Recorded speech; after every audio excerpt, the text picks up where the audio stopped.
Hallo ihr liebe Leute, hier ist wieder der Yankee mit Let's Play Gothic auf Pelzig. So, jetzt bin ich nochmal ordentlich runtergegangen und ich habe nochmal festgestellt, wenn ich hier normal rumlaufe, interessiert es die Gardiste auch nicht. Insofern, so what. Wobei, da ich hier relativ neu bin und wenn wir jetzt einfach mal aus Logikgründe gehen, würde ich einfach, um Raven hier nicht sofort zu zeigen, hier wurde geplündert, obwohl er das in seinem eigenen Zimmer schon merken wird, würde ich hier einfach nochmal so die Dere zumachen. Okay, gehen wir nochmal raus. Und machen wir wieder zu den Schampel. Ich habe gesagt, machen wir wieder zu den Schampel. So. Okay, dann hatten wir ja auch noch im... Jetzt sieht es aber auch merkwürdig aus im Inventar. Ich speichere jetzt mal an der Stelle, weil ich habe nur noch bei der Leder gespeichert. Und werde jetzt mal an der Stelle laden. Von was im Inventar? Okay, es sieht immer noch merkwürdig aus im Inventar. Okay. Muss ich halt mit Lever. Da hat man doch was. Jagd und Beute, Kampfkunst. Das haben wir doch noch beim Raven gefunden. 2000 Jahre lang bildeten diese Lehren die Meister des Pfeilers. 2000 Jahre lang bildeten diese Lehren des Meisters die Pfeiler bei der Entwicklung der Kampfkunst. Geschult werden dabei die Beweglichkeit des Körpers, Ruhe und Schnelligkeit, Beobachtung und Reaktion. Die Bewegungen müssen gut koordiniert und die Körperhaltung korrekt sein, um die beste Entfaltung deiner Kraft zu erreichen. Der Kern der geistigen und körperlichen Lehren des Meisters hat viele Jahre überlebt. Sein einzigartiger Erfolg hat Generationen beeinflusst, Jahrtausende, in denen zwar die Welt ihr Äußeres schon oft verändert hat, in der aber eines für immer Bestand haben wird: die Harmonie der inneren Kräfte mit der gezielten äußeren Bewegung des Körpers. Okay, hier kommen wir offensichtlich auch rein. In Gommes Zimmer kommen wir wohl auch rein, wie es aussieht, ohne dass die stunk machen. Hier hat er selber auch nochmal einen Thron. Okay. Oh, das ist die Velaya. Das ist die frisch reingekommen ist, die jetzt seine Spielin ist. Nackte Tatsachen, würde ich mal sagen, ne? Ja, durchaus nackte Tatsachen.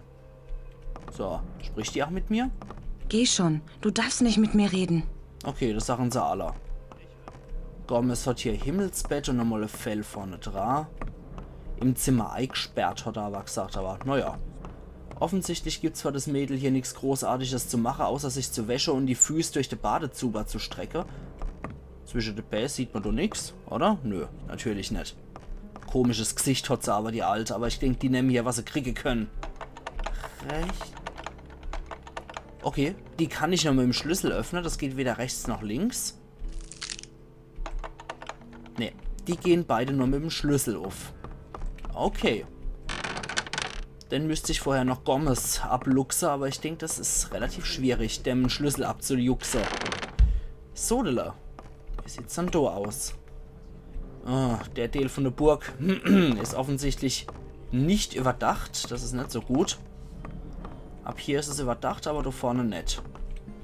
Interessant. Na gut. Dann haben wir es jetzt. 18:09 Uhr. Gewitter erleiht. Sodele. Dann hieß es noch, ich soll zu so einem Händler gehen bei der Burg. Was sieht's dann da aus mit Milton? Kann ich da mittlerweile reisen? Du darfst keinen Fuß über diese Schwelle setzen. Es sei denn, Meister Choristo gestattet es. Okay. Und? Ich will ein Lehrling der Magier werden. So wie du. Choristo hat mich damals erwähnt, ohne dass du etwas Herausragendes leistest. Du musst außerdem dem alten Lager angehören. Okay, das kennen wir schon. Wir sehen uns. Ja, ja, wir sehen uns schon. Keine Angst. Also das passiert mir nicht. Und wen haben wir da? Gardist. Gardist. Das wird noch später lustig bei Gothic 2. Da erreicht man die Burg nämlich zuerst mal nur über eine Rampe hier. Direkt beim Südtor, beim Alter. Gut, da ist eine Schmiede, wie es aussieht. Und da haben wir einen Schmied, ach. Das Stone. Er ist Stone. Für Gomez. Jawohl. Du bist der Schmied, richtig? Richtig. Und? Verkaufst du Waffen und Rüstungen? Um die Waffen kümmert sich Skip. Ich verteile nur die Rüstungen. Was für Rüstungen hast du denn da? Nur Rüstungen für Gardisten. Und du bist keiner. Also wirst du dir deine Rüstung woanders besorgen müssen. Du Arsch. Hauptsache nur so hinter Trage packt. Du Arsch. Was ein Idiot. Gut, speichern wir nochmal hier und dann kümmere ich mich nochmal hier um die Truhe. Links, rechts, links, rechts, links, links, rechts, links, links, links, rechts, 1, 2, 3 mal links und rechts. Rostiger Zweihänder, Alter. Kurzschwert für 12 Schaden. Und Rohstahl. Links, rechts, links. Links, rechts, links. Na. Links, rechts, links, rechts. Links, rechts, links, rechts, rechts, links. Essenz der Stärke. Stärke Bonus 3. Und nochmal ein bisschen Kruscht und Erz. Saugut. Also ein rostiger Zweihänder könnten wir hier auch noch aufbieten. Aber der braucht ordentlich Stärke, nämlich auch. Und außerdem ist es eine Zweihandwaffe, die halt ordentlich Schade macht, aber da drin sind wir nicht geübt. Gerade mal gucken, ja.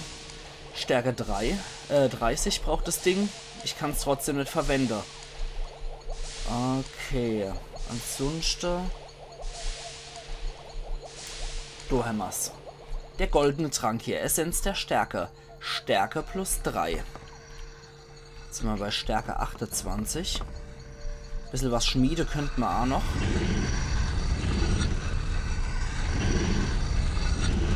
Ach ja. Wenn wir schon dabei sind, ne? Haben wir das halt auch noch. 1, 2, 3.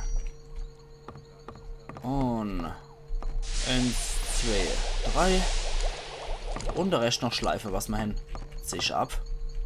1, 2, 3, 4 und 5. Das waren noch die 2, die wir von Kirko erbeutet haben. So, Kumpel. Skip. Für Gomez. Und so weiter und so fort. Ich könnte ein paar Sachen gebrauchen. Ich könnte dir ein paar Sachen verkaufen. Finde ich gut. Ah, 20 Dietriche, die nehme ich doch liebend gern. 800 Erz finde ich auch immer sehr gut. Wobei, was hat er denn noch für Schwerter? Grobes Schwert, Richtschwert. 30 Schaden und nur 12 Stärke.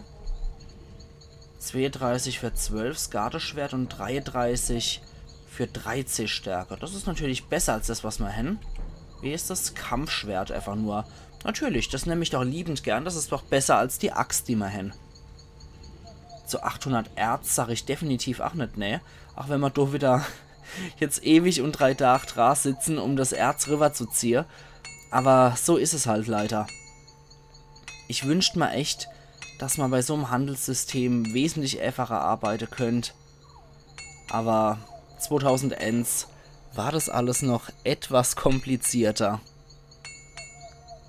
Und vor allem umständlicher und so, dass man jo Arthrose kriegt, während man spielt. Das ist schon ziemlich heftig hier gewesen. Aber die Waffen sind definitiv zu gebrauchen. Unser Axt macht derzeit 29 Schade, was glaube ich, für 50 Stärke oder so um den Dreh. Ich weiß es schon gar nicht mehr. Wir können hier dann auch nochmal nachgucken. Wie ihr seht, habe ich auch ein bisschen mehr Münze als in der letzten Episode geflattert.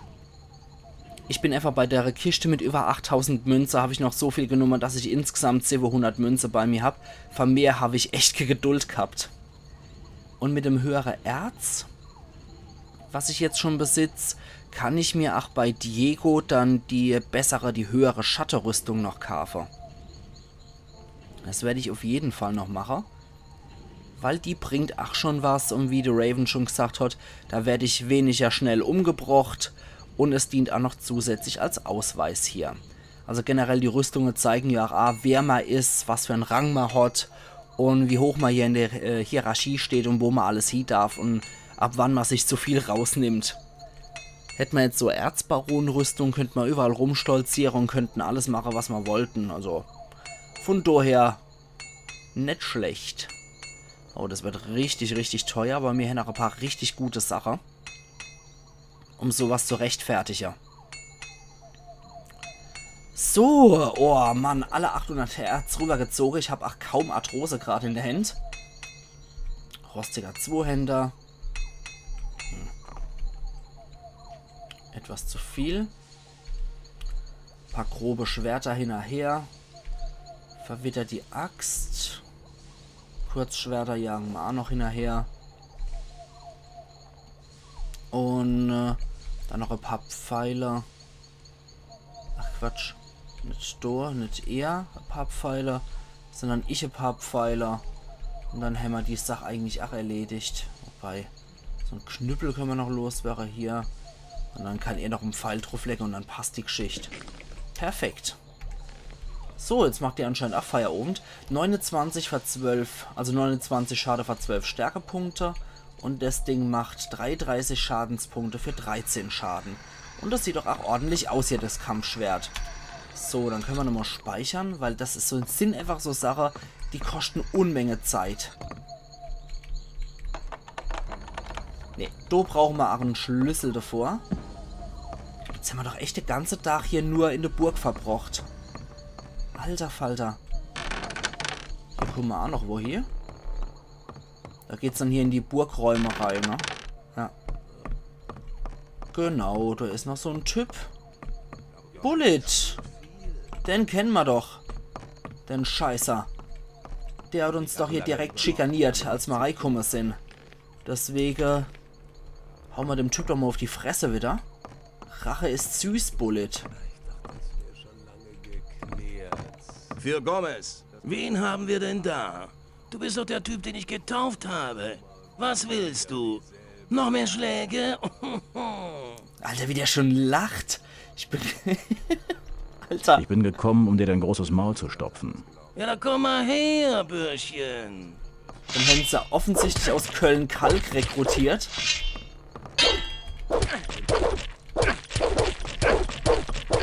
So. So wird es gemacht. Scheiß Typ. Furchtbringer können wir abjuxen. Bisschen Erz, bisschen Schinke, nicht Schinke, bisschen Käse, bisschen Brot, paar Bolze und eine leichte Armbrust. Nicht verkehrt. Paar Bolze können wir mal noch abjuxen. Und was ist denn das, was er da hat als Waffe? Gerade mal gucken. Furchtbringer. 42 Schade für 18 Stärke. Das wird dir noch leid tun. Jetzt trage ich der Waffe, du Arschgeil. Ey! Ich glaub's halt uff. Du scheiß Typ. Gerade noch mal ein bisschen Heilung, bevor wir ganz zum Stängel fallen. So, nochmal 70er, noch ein 70er. Da draußen rennt auch einer rum wie ein närrisch Hinkel. Noch ein bisschen was Speise. So. Und wie schaut's aus, Bullet? Aber sein Schwert ist definitiv gut. Das muss man lassen. Das wird dir noch leid tun. Und? Haben wir jetzt sind wir mit dem Retter? Ach, hallo? Scheißkerl. Okay. Wie sieht's hier aus mit den Leuten? Attackieren die mich jetzt, wenn ich da unterwegs bin, oder? Gerade mal gucken, ob da mich jetzt jemand attackiert. Oder so. Ja, gut. Nö, die machen mir nix. Aber da draußen ist irgendeiner wie so ein närrisch Hinkel durch die Gegend flitzt. Das wird dir noch leid tun. Ach jo. Da ist einer, der Scorpio. Der ist ja wie ein Depp rumgerannt. Pff. Und? Dich an meinen Kumpels zu vergreifen ist echt keine gute Idee. Kannst du mir beibringen zu kämpfen? Ich unterrichte nur Gardisten. Ah, okay, der hat sich einfach nur aufgeregt, weil ich hier Bullet attackiert habe. Aber sorry, Bullet ist halt ein riesen Arschloch. Der wollte mich angreifen. Der wollte mich ja unbedingt so fertig machen, der Mistkerl. Alter! Kann ich mal aufhören mit der Scheiße hier? Schädel. Ich glaube, ich lade es jetzt gerade noch einmal. Weil wir wissen ja, dass man besiegen können. Wen hat... So, bla bla. Ich bin... Ja, da komm.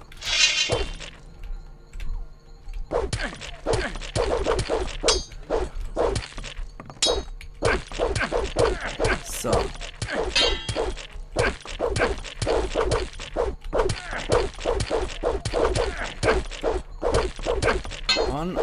Und. Nee. Das war nicht gut. Machen wir gerade noch einmal die Sache. Komm schon. Wen haben wir? Und Ja, da, komm schon her.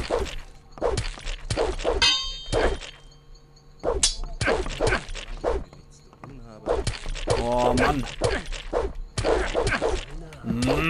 Noch einmal. Das kriegen wir hier. Das schaffen wir alles. Und. wen? Okay. Ja, da,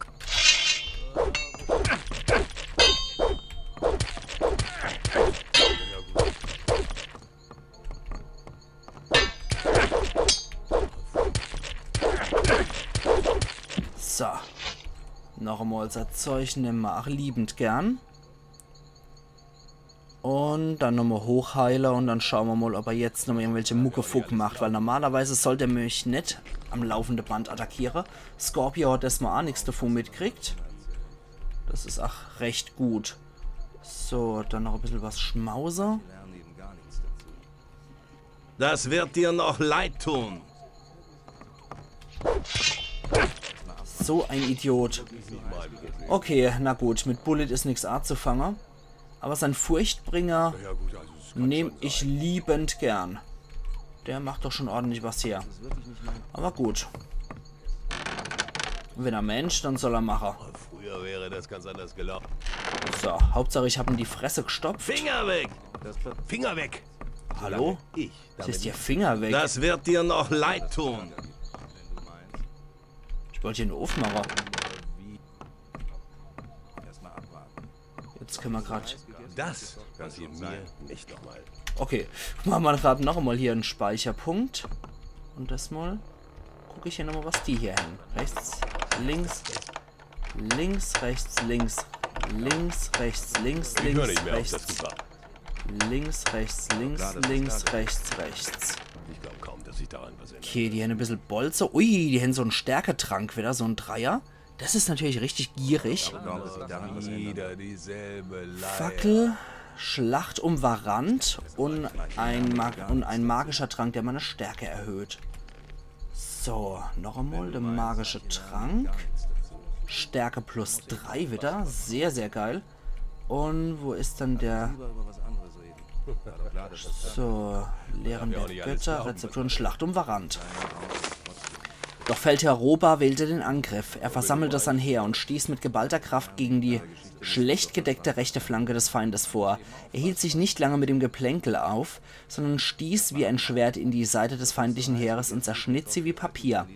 Immer weiter trieb er seine Mannen voran, immer weiter Richtung der Grenze von Varant. Das ist das Wüstenreich südlich von Myrtana. Er wusste, wenn er diese Schlacht gewinnen wollte, musste es ihm gelingen, das feindliche Heer zu teilen und verhindern, dass sich Gellon und Lukor vereinen und ihn den vernichtenden Schlag versetzten. Feindliche Heer und nicht Herr, übrigens, wie es dort steht. Es musste ihm gelingen, ihren Nachschub zu stören, dann war ihm der Sieg nicht mehr zu nehmen. Gellon war tot, seine Armee geschlagen, seine nun führerlosen Mann auf der Flucht.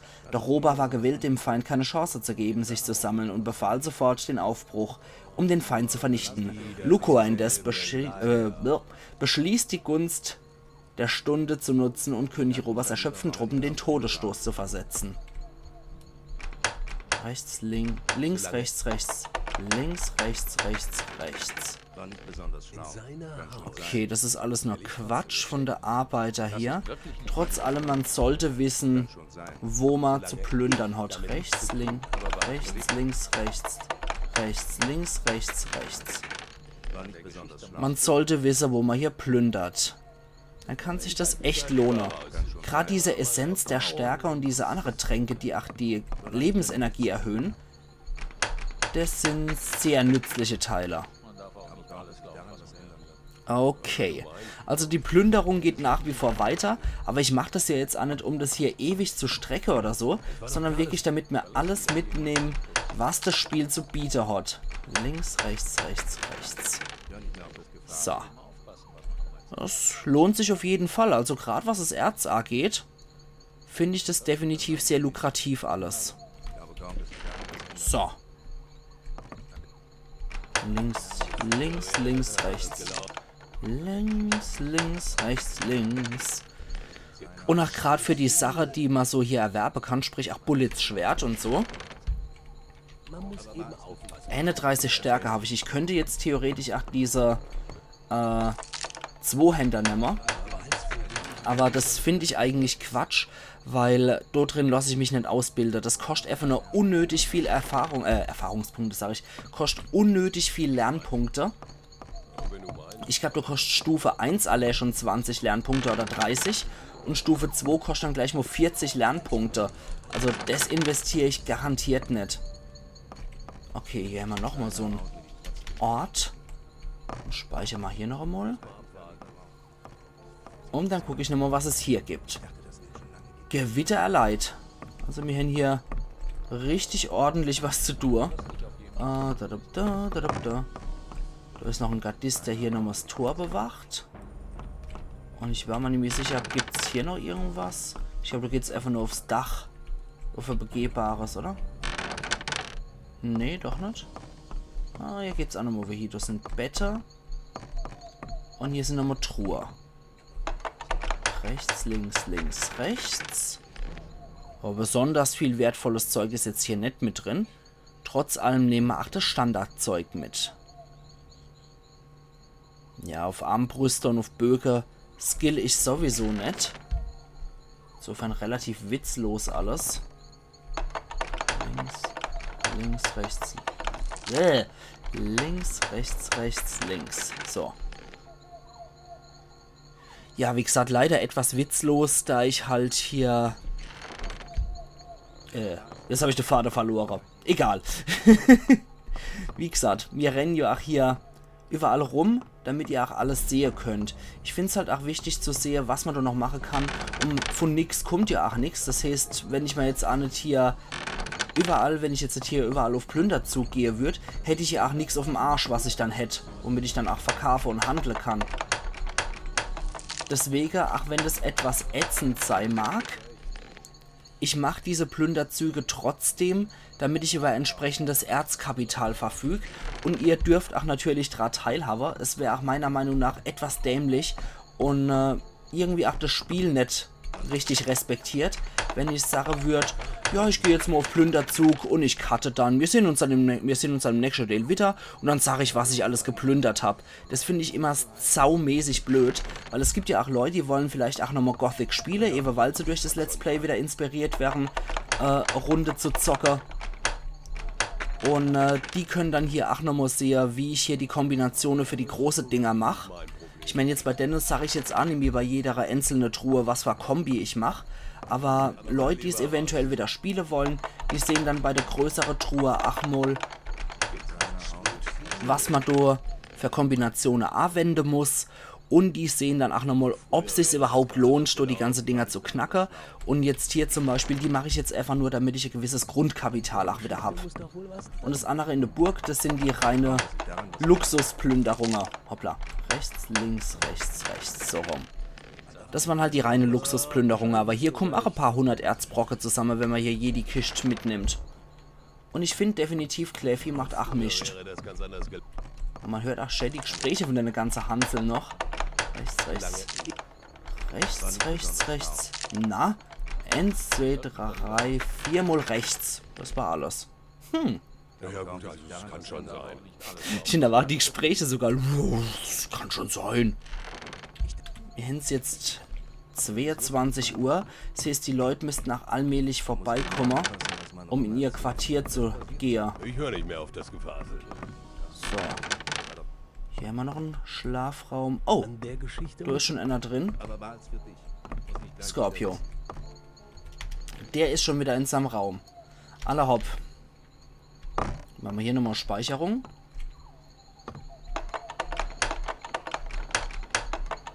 Rechts, links. Rechts und dreimal links. Oh, der attackiert mich noch nicht mal. Okay. Warum auch nicht? Wenn er mich noch nicht mal angreift. Rechts. 1, 2, 3. 1, 2, 3 mal rechts und links. Gut, also wenn er mich nicht mal angreift, dann bitteschön. Klaue ich auch hier die Sache. Das sind zwar immer nur so Standarddinger, die man hier klauen kann. Rechts, links, rechts, links. Aber mir ist das absolut egal. Erz ist Erz. Und du nehme ich alles, was ich kriegen kann. Weil die Rüstungen bezahlt man dummerweise halt nur mit Erz. Und da brauche ich ein gewisses Erz-Einkommen. Rechts, rechts, rechts. NC dreimal rechts und links. Ich höre nicht mehr auf. Und deswegen hole ich halt auch einfach alles, was ich kriegen kann. Die Burgeinwohner werden aber ganz schön pissig sein. Da kommt ein neuer und der klaut mir einfach mal alles, was er hat. Links, links, rechts. Ich höre nicht mehr. Links, links, rechts, rechts. Ja, das ist schon ziemlich heftig. Da kommt einer neu in die Burg und das erste, was er macht, ist mal die Leute ausrahmen. Alle hopp. Gut. Haben wir das auch? An der Geschichte muss doch wohl was dran sein. Und jetzt habe ich mittlerweile auch das dumme Gebabbel von den Leuten hier satt. Wo geht's denn du noch hier? Ah, ja. Da kann ich einfach, ach so, die Treppe runtergehen. Und der rennt hier wieder rum wie so ein Dappschädel. Soll er ruhig machen. Gardist. Okay. Eins möchte ich aber in der Episode auf jeden Fall noch machen. Man muss eben aufpassen, was man so rum erzählt. So sieht's aus. Man soll aufpassen, was man so rumverzählt. Okay, Taurus. Hallo. Für Gomez. Genau. Hab's gepackt. Ich hab's geschafft. Jetzt bin ich Mitglied des Lagers. Herzlichen Glückwunsch, Kleiner. Ab jetzt hältst du dich am besten an Diego. Jo. Zu Gomez oder Raven solltest du nur noch gehen, wenn du was wirklich Wichtiges zu sagen hast. Alles klar. Wie sieht's bei dir aus? Wir haben wenig Ärger mit den Typen aus dem neuen Lager. Mir machen eher die Sektenspinner Sorgen. Alles klar. Und um die soll ich mich auch kümmern. Sodela, jetzt haben wir 40 Lernpunkte, die drauf warten, ausgewählt zu werden. Für Gomez. Mindestens. Jetzt holen wir uns erstmal die schwere Schattenrüstung vor allem für 1200 Erz. Kann ich eine Rüstung haben? Wie du sie trägst? Hast du das nötige Erz in der Tasche? Natürlich. Kannst du mir was beibringen? Ja. Bei mir kannst du lernen, deine Geschicklichkeit zu verbessern. Ja, bla bla bla, das kennen wir schon. Mal Stärke erstmal um 10 Punkte erhöhe. Das halte ich persönlich schon für wichtig. Deine Kampfkraft ist um einiges gestiegen. Komm bald wieder. Ja, bla bla bla. Mach's gut. Dann mag ich mir jetzt erst nochmal hier die neue Rüstung anziehen. Das erhöht nochmal Schutz vor Waffen um 10. Schutz vor Pfeilen bleibt, wie es ist. Schutz vor Feuer wird um 5 erhoben. So, jetzt gucken wir uns das nochmal von vorne an, das Ding. Und hua, sehr schön. Jetzt tragen wir dasselbe Ding, was auch so tolles Suspensorium aus Kette hat, wie es Diego trägt. Das hat auch Handschuhe jetzt, das Ding. Das hat keine Handschuhe gehabt und das hat Handschuhe aus Kette. Sehr schön. Jetzt sind wir doch wirklich gut gepanzert. Was ich noch machen wollte, war zu der Arena zu gehen. Moment, gerade mal gucken. Große Sache der Bruderschaft, genau. Das war noch was. Okay, und wie war das bei der Waffe von dem Typ aus dem neuen Lager? Gerade an, mal gucken.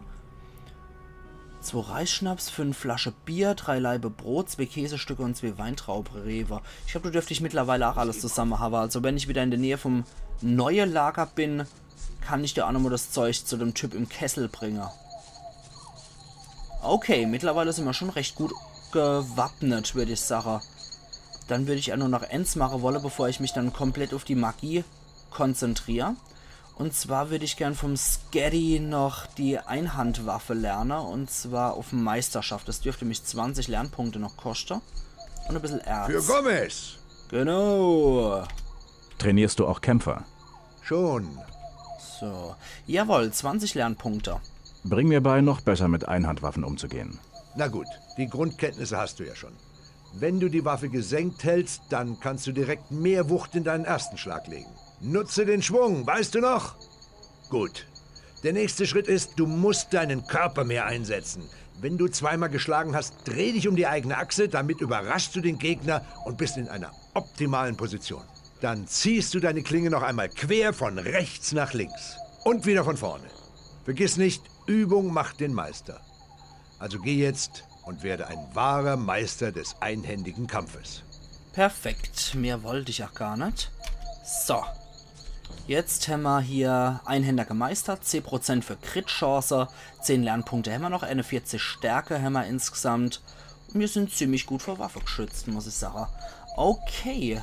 1889 Erz habe ich immer noch parat. Und dann denke ich, bin ich jetzt mittlerweile so weit, dass ich meinen Cut setzen kann. Und wir sehen uns dann morgen wieder zu Let's Play Gothic auf Pelzig, wo es dann wieder Richtung Bruderschaft geht, sodass ich mich auch mal wieder der Hauptquest widmen kann. Gerade mal gucken, wie das aussieht. So sieht es dann aus. 1, 2 und 3 und Nummer 4. So sehen die Moves aus, die Sketty gerade beschrieben hat. Jo, wie gesagt, dann mache ich jetzt erstmal hier meinen Cut und wir sehen uns morgen dann. Machen's gut und bis morgen, ihr liebe Leute. Ayan Yankee.